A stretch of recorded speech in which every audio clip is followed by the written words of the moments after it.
വചനത്തിൽ തന്നെ ഈ പരിശുദ്ധാത്മാവ് പ്രവർത്തിക്കുന്ന വ്യക്തികളെ കുറിച്ച് പറയുന്നുണ്ട്.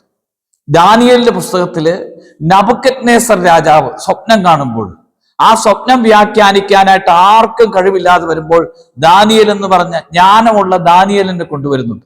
ദാനിയേല് സ്വപ്നം വ്യാഖ്യാനിക്കുമ്പോൾ നബൂഖദ്നേസർ പറയാണ്, കർത്താവിന്റെ ആത്മാവ് കുടികൊള്ളുന്നവൻ, കർത്താവിന്റെ ആത്മാവ് സ്വപ്നം എല്ലാ കാര്യങ്ങളും വെളിപ്പെടുത്തുക, ദൈവിക രഹസ്യങ്ങൾ പോലും വെളിപ്പെടുത്തപ്പെട്ടവൻ എന്ന നിലയിൽ കർത്താവിന്റെ ആത്മാവ് കുടികൊള്ളുന്നവൻ എന്ന് ദാനിയേലിനെ വിളിക്കുന്നുണ്ട്.